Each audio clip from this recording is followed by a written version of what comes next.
에베소서 1장 15절에서 23절.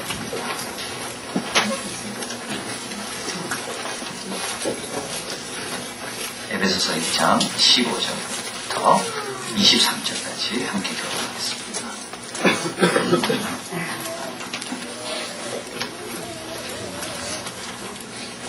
15절부터 제가 먼저 읽습니다. 이를 인하여 주 예수 안에서 너희 믿음과 모든 성도를 향한 사랑을 나도 듣고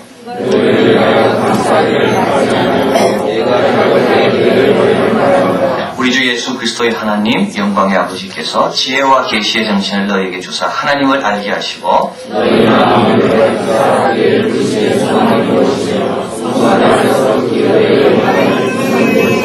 그의 힘의 강력으로 역사하심을 따라 믿는 우리에게 베푸신 능력의 지극히 크심이 어떤 것을 너희로 알게 하시기를 구하노라.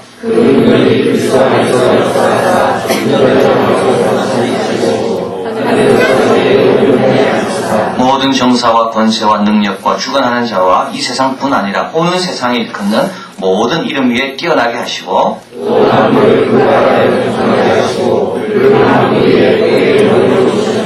같이 읽습니다. 교회는 그의 몸이니 만물 안에서 만물을 충만케 하시는 자의 충만이니라. 아멘.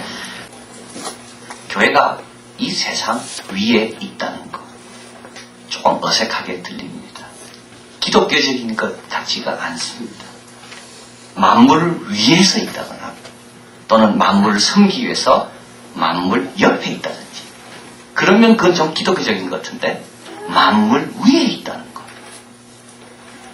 그런데 오늘 본문을 가만히 묵상하다 보면 교회는 만물 위에 있는 조직임을 알게 됩니다. 만물 위에 있을 수밖에 없고 만물 위에 있어야 됩니다. 그래야지만이 세상을 제대로 섬기게 되고 그래야지만이 우리가 여기 있는 그 이유, 그 뜻을 따를 수 있는 길이 열리게 됩니다. 오늘은 이 세상 위의 한 교회, 이 한 교회 이름으로 처음 모였는데 우리가요. 왜 우리가 이 이름을 불러야 되고 이 이름이 귀중한지 성경 말씀을 통해서 그 뜻을 발견하려고 합니다. 교회가 세상 위에 있다는 말은 뭘 말하는가 하면요. 세상 위에 계신 예수님 때문에 교회가 영광을 누린다는 겁니다. 오늘 본문에 보면 이렇게 말씀하죠. 21절에 모든 정사와 권세와 능력과 주관하는 자와 이 세상뿐 아니라 오는 세상에 일컫는 모든 이름 위에 뛰어나게 하시고 우리 예수님이 얼마나 뛰어난가 하면 정사와 권세와 능력과 주관하는 자는 천상의 존재들입니다. 인간보다는 훨씬 위에 있는 존재라는 자들입니다. 천사들을 가리키기도 합니다. 이 세상뿐이 아니라 앞으로 오는 어느 누구보다도 훨씬 더 뛰어난 분이 예수님이라고 본문에서 이야기합니다. 예수님이 뛰어나다면 어떻게 되겠습니까? 예수님의 몸인 교회도 뛰어난 겁니다. 몸과 머리는 뗄 수가 없습니다. 머리가 영광을 받는다면 몸도 자연히 영광을 받게 되어 있습니다. 머리에 영광이 쓰여져 있다면 사람들이 그 머리에 쓰여진 영광을 보고 절을 할 때 머리만 그 절을 받는 게 아니라 몸도 그 절을 받는 겁니다. 그래서 예수님은 참 우리처럼 초라하고 죄 많이 짓고 부족한 교회일지라도 당신의 몸으로 우리를 엮어주시고 예수님이 어느 영광스러운 자리에 가든지 머리에 붙은 몸도 따라오게 하셨다는 것. 얼마나 영광스러운 위치에 우리 교회가 있는지를 모릅니다. 이번에 우리 장소를 알아보기 위해서 여러 군데를 다니면서 참 이런 생각이 들었습니다. 구청도 좋은 건물에 들어가 있고 자동차 판매하는 것도 좋은 건물에 있고 그런데 왜 교회들은 상가에 있고 지하에 있고 우리 교회는 교회 건물도 없고 참 그 이상하더라고요. 교회는 왜 저렇게 멋지게 못 지을까? 참 아름답게 짓는 교회는 그렇게 많지가 않고 상가에 있는 교회는 훨씬 더 많고 그런데 오늘 이 서신을 받는 에베소 교회는 우리보다 형편이 더 어렵습니다. 에베소 도시의 교회는 하나밖에 없습니다. 그들은 손처럼 이방인처럼 객처럼 여김을 받습니다. 그런데도 실제로 그들이 온 우주에 차지하는 위치는 어디냐면 바로 예수님과 함께 있는 영광의 자리라는 그래서 교회는 만물 위에 있습니다. 예수님 때문입니다. 만물 위에서 모든 것을 발 아래 복종케 하시는 그 예수님의 권세가 교회에 있기 때문에, 교회는 예수님의 몸이기 때문에 예수님이 높아지신 것만큼 교회도 높아지는 겁니다. 이 세상 위에 교회는 있습니다. 교회가 이 세상 위에 있다는 것은 또 교회는 주님만을 섬긴다는 것을 뜻합니다. 교회 위에는 주님밖에 없습니다. 너무 중요한 겁니다. 교회는 세상의 덕을 보려면 안 됩니다. 우리 교회는 예수님의 덕만 보려는 것이 교회입니다. 세상의 눈치나 세상의 덕이나 세상의 보호를 의지한다면 그것은 교회의 머리가 더 이상 예수님이 아닙니다. 세상이 반대해도 주님이 원하시면 하는 것이 교회입니다. 신앙의 양심당, 윤리적인 양심에 하나님의 뜻에 맞게 때로는 세상이 하지 마라 해도 하는 것이 교회입니다. 복음 전하지 마라 그래도 복음을 전하고요. 잠잠하라 그래도요. 찬양하고요. 타협하면서 죄를 지으라 해도 교회는 머리 대신, 몸의 머리 대신 그분의 뜻을 우선 생각하는 것이 교회입니다. 며칠 전에 한 선교사님이 저에게 이메일을 보냈습니다. 공장 개척을 축하합니다. 이런 제목이었습니다. 그래서 저는 이분이 공장 누구 하는 분에게 보내야 될 거를 저한테 잘못 보냈구나 그런 생각을 했는데요. 그게 아니었습니다. 이분은 중국에서 선교하시니까 교회 개척 이런 말 썼다가는 조금 이렇게 감시를 받을 수 있어서 이분이 일부러 교회 대신 공장이라고 쓴 겁니다. 우리가 교회가 이제 사무실을 얻으려고 할 때, 그때 한국에 잠시 나오셨기 때문에 부동산 중개소에서 같이 만나 교제하시고, 또 저희 집에 가서 같이 교제를 했습니다. 근데 교제하면서 이런 스토리를 전해주었습니다. 자기가 중국에 있는 한 형제를 데리고 열심히 성경 공부를 하고 있는데, 그 형제가 그 중국 공산당 당원의 아들이었다는 겁니다. 그래서 공산당 당원은 기독교인이 되면 당원 집에 이렇게 박탈당하는데, 그래서 아버지가 이제 그 사실을 알고 이 선교사님에게 이렇게 말했다는 거죠. 일주일 내에 당신 중국에서 나가라. 그러지 않으면 내가 구속시키든지 추방시켜버리겠다. 이때 이제 이메일을 보낸 그때 교장 선교사님이 이렇게 말했다고 합니다. 너무 멋있는 말이에요. 내가 이곳에 올 때 당신 허락받고 온 거 아니야. 당신이 오라고 해서 내가 온 거 아니야. 그래서 내가 나갈 때도 당신이 나가라고 한다고 나가지 않아. 나를 보내신 하나님이 나가라고 하면 나갈 것이고 그 하나님이 머물라 하면 머물 거야. 그리고 나서 금식하며 기도했다는 거예요. 근데 어떻게 됐는가 하면 결국 이 아버지도 복음을 받아들이게 되고 공산당에서 탈퇴하게 되었다는 겁니다. 우리가 누구 말 듣습니까? 세상 위에 있습니다. 세상이 우리에게 여러 가지를 주겠다고 하지만 우리의 생명의 근원은 머리로부터 오는 겁니다. 몸은 몸의 머리의 말만 듣는 것이 몸입니다. 바로가 모세에게 말했죠. 가도 좋은데 남자만 가라. 갈 필요가 뭐가 있는가? 이곳에서 예배드려라. 가는 거 좋은데 너무 멀리 가지 마라. 모세가 그 말 들었으면 어떻게 했겠습니까? 근데 모세는 자기가 누구의 사람인지 알았습니다. 바로의 사람이 아니라 하나님의 사람이라는 걸. 그래서 내 백성을 보내라. 광야에서 그들이 나를 예배하게 되리라. 그 말씀을 주장하면서 결국은 하나님의 뜻대로 백성들을 이끌었습니다. 미국이 영국으로부터 독립할 때 미국 교회 성도들이 영국 교회처럼 되고 싶었습니다. 정부의 보호를 받는 교회. 생각만 해도 얼마나 멋집니까? 세금 낼 필요 없습니다. 정부에 세금 낸 것으로 교회를 운영합니다. 교회 건물 정부가 다 알아서 해주고 사역자들의 월급은 다 교회에서 내주고 이때 제임스 메디슨이라는 유명한 사람이 다음과 같은 말을 했습니다. 기독교는 인간에 의해 고안된 종교가 아니다. 교회는 인간이 정치와 나라가 만들어지기 전부터 존재했고 보이지 않는 하나님의 지원 가운데 지금까지 왔다. 정부가 우호적일 때도 정부가 반대와 핍박할 때도 기독교와 교회는 계속 건재했고 번성했다. 정부의 지원이 멈추어도 하나님의 섭리는 계속될 것이고 정부와 상관없이 교회는 하나님 뜻 가운데 번성할 것이다. 그래서 영국처럼 되는 그 법이 통과되지 못하도록 이분이 막았습니다. 왜 미국 교회는 유럽 교회하고 다릅니까? 바로 여기에 있습니다. 교회의 머리는 예수님이십니다. 그래서 교회는 세상 아래에 있지 않고 세상 옆에 있지 않고 세상 위에 있는 겁니다.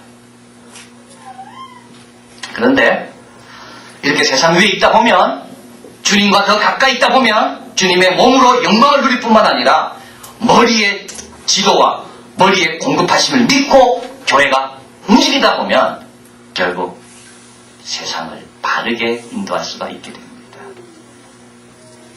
왜 그렇겠습니까? 여러분, 기독교는 도피적인 종교가 아닙니다. 왜 그렇겠습니까? 예수님 가까이 가면 가까이 갈수록 예수님이 그렇게 살아가셨던 그 세상을 살아가게 됩니다. 예수님을 더 가까이 모시게 되면 죽어가는 수많은 영혼을 위해서 십자가의 피를 흘리신 그 사랑을 알게 되고 결국 세상을 바르게 섬기게 되는 겁니다. 마더 테레사 자서전 최근에 이 책이 나왔습니다. 거기 이런 내용이 나옵니다. 우리에게는 네 번째 서약이 있는데 보통 수도사들은 수녀들은 세 가지 서약을 합니다. 청빈, 순결, 복종입니다. 그런데 한 가지 더 서약을 한다는 거죠. 그것은 가장 가난한 사람에게 무료로 봉사하겠다는 서약입니다. 그녀는 이렇게 말합니다. 우리가 그렇게 한 것은 예수님이 그렇게 하라고 시켰기 때문에 예수님이 없다면 우리는 그렇게 할 수 없었을 것이다. 우리는 사회봉사단원이나 교사 혹은 간호사나 위생요원이 우리는 아니다. 우리는 가난한 사람들 속에 계신 예수님을 위해 봉사한다. 우리는 가난한 사람들 속에 계신 예수님을 사랑하고 예수님 속에 있는 가난한 사람들을 사랑한다. 예수님은 우리가 그런 삶을 살도록 힘을 주시고 그 삶 속에서 우리를 행복하게 하신다.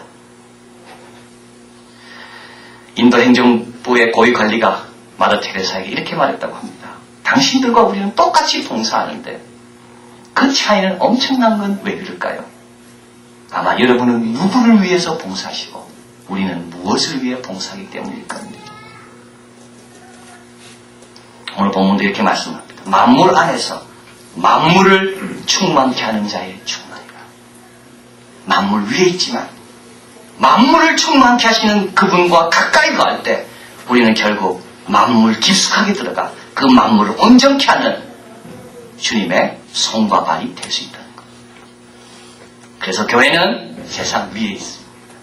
예수님 때문에 그렇습니다. 교회는 세상 위에 있습니다. 주님과의 관계뿐만 아니라 세상의 관계에서도 교회는 세상에 속한 것이 아니라 교회는 머리 대신 주님께 속해 있기 때문에 그렇습니다.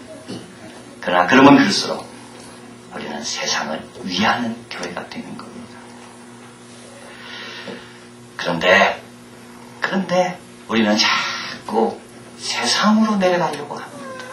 세상의 기준에 따라 우리 스스로를 평가하고 판단하려고 합니다. 그래서 오늘 본문에서 우리에게 세 가지를 붙들으라고 말씀합니다. 한번 가보겠습니다. 18절, 19절 같이 한번 읽습니다. 너희 마음 눈을 밝히사 그의 부르심의 소망이 무엇이며 성도 안에서 그 기업의 영광의 풍성이 무엇이며 그 힘의 강력으로 역사심을 따라 믿는 우리에게 베푸신 능력의 지극히 크심이 어떤 것을 너희로 알게 하시기를 구하노라. 사도 바울은 에베소 교인들이 세 가지를 알기를 기도하고 있습니다. 첫째는 부르심의 소망, 두 번째는 성도 안에서 그 기업의 영광의 풍성, 세 번째는 그 힘의 강력으로 역사하심을 따라 믿는 우리에게 이미 베풀어 주신 그 엄청난 능력. 이 세 가지를 붙들 때 우리는 이 세상 위에 하나님이 세우신 교회로서의 사명과 위치를 놓지 않고 감당하게 됩니다. 여기서 부르심의 소망은 뭐겠습니까? 꿈입니다. 꿈입니다. 꿈에 있는 사람은요, 아무리 외모가 초라해도 기죽지 않습니다. 꿈이 있는 사람은 기도하게 되고, 꿈이 있는 사람은 도전하게 되고, 꿈이 있는 사람은 살아있습니다. 요셉이 모든 형들의 그늘에 갇혀있지만 형들이 요셉을 어찌할 수 없었던 것은 꿈 때문입니다. 하나님 주신 꿈 때문이죠. 예수님의 11제자가 갈릴리 어부 출신의 천한 사람이었지만 그들이 당당하게 로마를 향해 외칠 수 있었던 것은 모든 족속으로 제자를 삼으라는 주님의 꿈 때문입니다.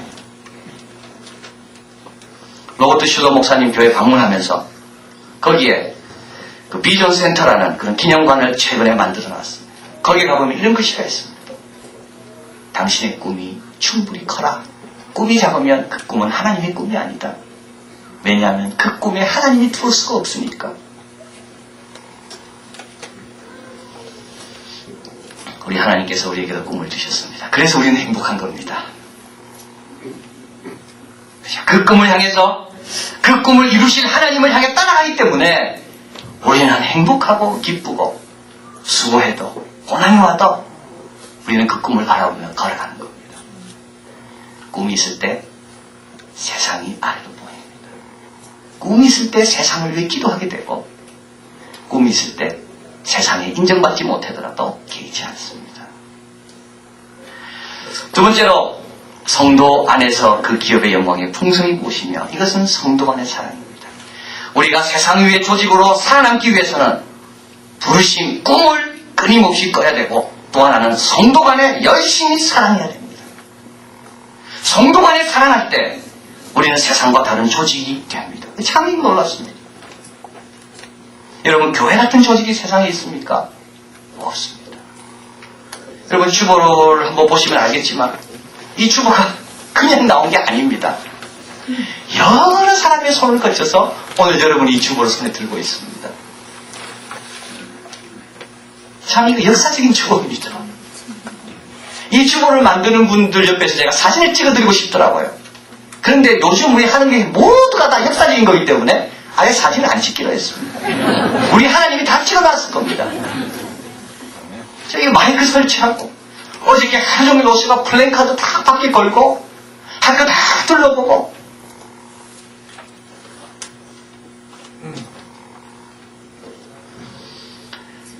여기에 세상과 다른 교회의 위치가 만들어집니다. 사회의 직이 다 내려놓고요. 내일 예배를 드리는데 어떻게 성도들이 편하게 예배 드릴까? 어떻게 하나님께 영광 돌릴까? 어떻게 처음 오는 성도들이 편안하게 올 수 있을까? 그 한 마음으로 함께 움직여가는 그 교회는 세상 위의 교회입니다. 그래서 우리가 세상 위에 있기 위해서는 끊임없이 성도 서로를 사랑해야 되고 격려해줘야 되고 성도를 귀하게 여겨야 되고 성도를 축복하고 그래서 오늘 본문에 말합니다. 성도 안에서 그 기업의 영광의 풍성이 무엇입니까? 마지막으로 세 번째는 그 힘의 강력으로 역사하심에 따라 믿는 우리에게 베푸신 능력이 지극히 크심을 얻다는 것을 우리가 알 때 하나님께서 우리에게 주신 그 힘이 얼마나 큰 것을 우리가 알 때 우리는 세상 위에 교회로 끊임없이 전진합니다. 오늘 본문에 보면 그 힘이라는 말이 나오죠. 힘도 나오고 강력도 나오고 능력도 나옵니다. 이 말은 뭐냐면 하나님의 능력의 뿌리가 하나님께 있고 이 하나님은 강력하다는 말은 효과가 있다는 말이고 그리고 능력이 크다는 말은 전능하다는 말입니다. 그런데 여기에서 이 하나님의 능력을 두 가지로 다시 나누어 설명합니다. 하나는 뭐냐면 이미 우리에게 그 능력이 있다는 겁니다. 하나님께서 이미 주셨다는 거죠. 그래서 19절에 보면요. 그 힘의 강력으로 역사하심을 따라 믿는 우리에게 여기서 우리가 이 구절을 잘 해석해야 되는데요. 역사하셨기 때문에 믿게 됐다는 말입니다. 믿는 자에게 역사하심이 따라온다는 말이 아니라 하나님의 강한 힘이 역사했기 때문에 우리는 예수님을 주로 고백하게 됐다는 겁니다. 그 말은 뭐냐면 하나님의 강한 힘이 우리 속에 이미 역사하고 있다는 거죠. 두 번째는 뭐냐면 그 힘이 얼마나 강하냐면 20절에 그 능력이 우리 속에 역사하는 그 능력이 그리스도 안에서 역사하사 죽은 자 가운데 다시 살리시고 그 힘은 죽은 자도 살려내고 다시 죽지 않게 하는 부활의 힘이라고 말합니다. 가장 강한 힘이 이 땅에 뭡니까? 사망입니다. 이 땅의 가장 강한 힘은요, 사망입니다. 아무리 힘센 사람도 사망이 찾아오면 힘없이 항복합니다. 그렇죠? 그런데 사망보다 더 강한 힘이 있는데 그게 바로 부활의 능력이고, 근데 그 능력을 이미 처음 믿는 그 순간 우리에게 주셨다고 말합니다. 그래서 성도에게는 힘이 있냐 없냐가 문제가 아니라 주님께서 주신 이 능력을 내가 얼마나 부지런히 사용하느냐 안 하느냐, 거기에 달려있는 거예요. 얼마나 그 힘을 믿고 믿음의 발걸음을 내딛느냐 안 딛느냐.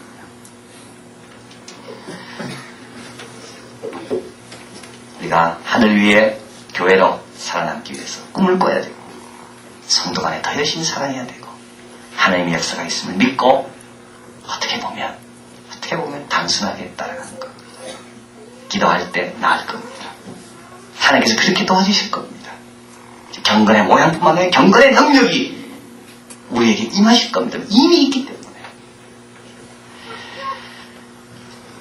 천사들이 예수님과 대화를 하고 있을 때 천사장 가브리엘이 예수님께 물었습니다.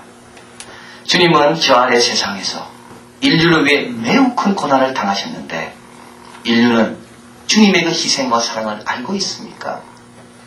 주님이 대답하십니까? 아니야, 몰라. 아마 팔레스타인에 있는 지극히 적은 몇 명만 알고 있을 거예요. 다시 가브리엘이 묻습니다. 그러면 모든 사람이 그것을 알기까지 당신은 무슨 일을 하셨습니까? 예수님 말씀합니다. 나는 베드로와 야고보와 요한 그리고 몇 사람에게 나에 관해 평생 말하도록 부탁했다. 그리고 그 말을 들은 사람이 또 다른 사람에게 말할 것이고, 또 다른 사람들이 또 말을 해서 땅끝까지 전해지도록 할 것이야. 천사가 묻습니다. 그런데 그들이 그 일을 잊어버린다면,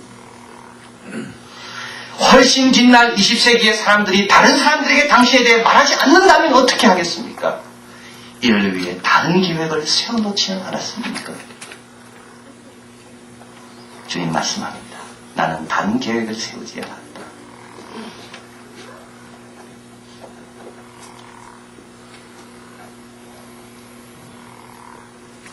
나는 그들을 믿고 있다.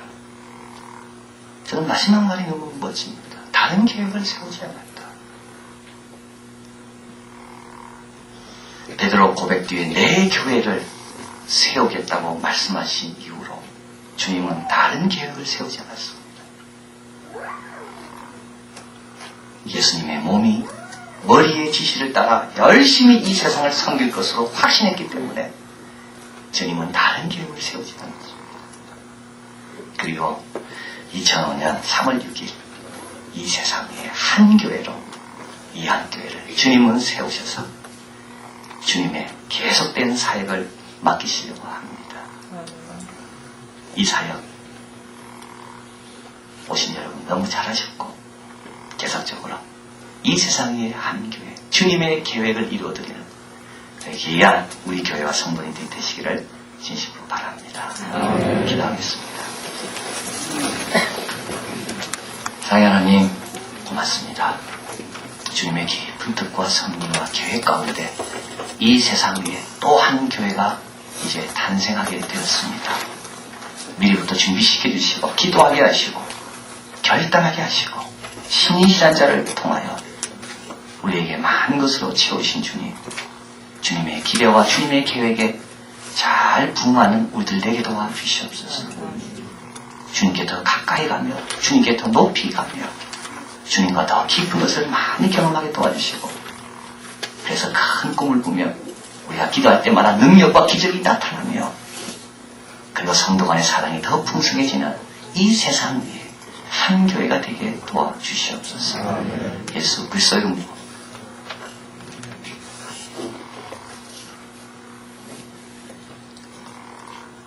기도하옵나이다. 아멘.